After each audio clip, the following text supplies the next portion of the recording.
Hi అండి. Welcome to Satyajannu. ఈరోజు వీడియోలో బ్రేక్‌ఫాస్ట్ రెసిపీ ఎపిసోడ్ 2 పప్పుల దోస. మనం పెసరట్టు వేసుకుంటాం కదా! అలాగనే ఒక 3, 4 పప్పులు యాడ్ చేసుకొని దోస వేసుకుంటే ప్రోటీన్ రిచ్‌గా ఉంటుంది. మన బాడీకి కావాల్సిన ప్రోటీన్ అంతా అందుతుంది.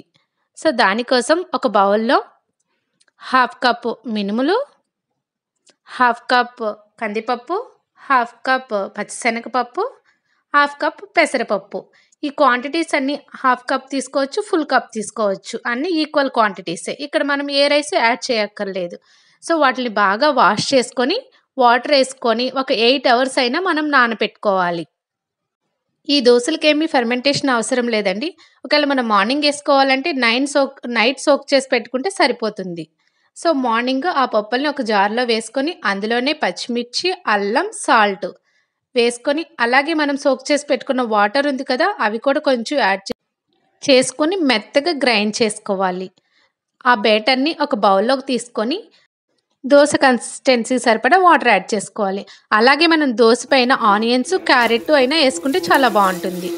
సో, స్టవ్ పైన పాన్ పెట్టుకొని కొంచెం ఆయిల్ వేసుకొని సీజనింగ్ చేసుకోవాలి. ఇలా ఆనియన్‌తో గానీ, టిష్యూ పేపర్‌తో గానీ పెనం మొత్తం తుడిచితే మనకి దోస అనేది స్టిక్కీ అవ్వకుండా ఉంటుంది. సో, అప్పుడు ఎక్కువ ఆయిల్ కూడా వేయాల్సిన అవసరం ఉండదు. Medium to high flame adjust చేసుకుంటూ ఈ దోసను పోసుకోవాలండి. మరి హై ఫ్లేమ్‌లో ఉండి పెనం బాగా కాగిపోయిందనుకో ఈ దోస సరిగా రాదు. సో, అందుకే మీడియం ఫ్లేమ్‌లో పెట్టుకొని ఈ దోస బ్యాటర్‌ని వేసుకోవాలి. ఇలా మంచిగా స్ప్రెడ్ చేసుకున్న తర్వాత దీనిపైన మనం ఆనియన్స్, క్యారెట్ మీకు నచ్చితే చిల్లీస్, కొత్తిమీర ఇవన్నీ యాడ్ చేసుకున్నా చాలా బావుంటుంది. అలాగే కొంచెం జీరా కూడా యాడ్ చేసుకుంటే మన డైజెషన్‌కి హెల్ప్ అవుతుంది. కొంచెం ఆయిల్ అన్ని సైడ్స్ యాడ్ చేసుకుంటే ఆ దోస అనేది మంచిగా ఫ్రై అవుతుంది. ఆనియన్స్, క్యారెట్ అయన్నీ మంచిగా ఫ్రై అయ్యి గోల్డెన్ బ్రౌన్ వచ్చినప్పుడు మనం ఫ్లిప్ చేసుకుంటే సరిపోతుంది. మనం మీడియం ఫ్లేమ్‌లోనే కాలుస్తున్నాం కాబట్టి పైన కూడా మంచిగా ఫ్రై అవుతుంది.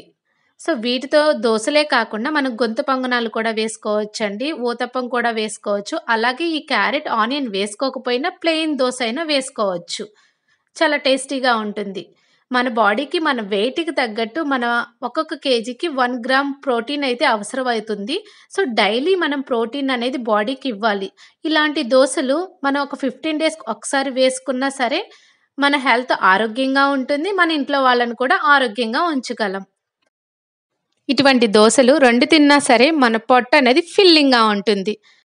ఈ దోసలకి కాంబినేషన్‌గా అల్లం చట్నీ, టమాటా చట్నీతో సర్వ్ చేసుకుంటే చాలా టేస్టీగా ఉంటుంది. ఈ వీడియో మీకు నచ్చితే లైక్ చేయండి, షేర్ చేయండి. Thank you for watching. Please do subscribe my channel సత్యజన్ను.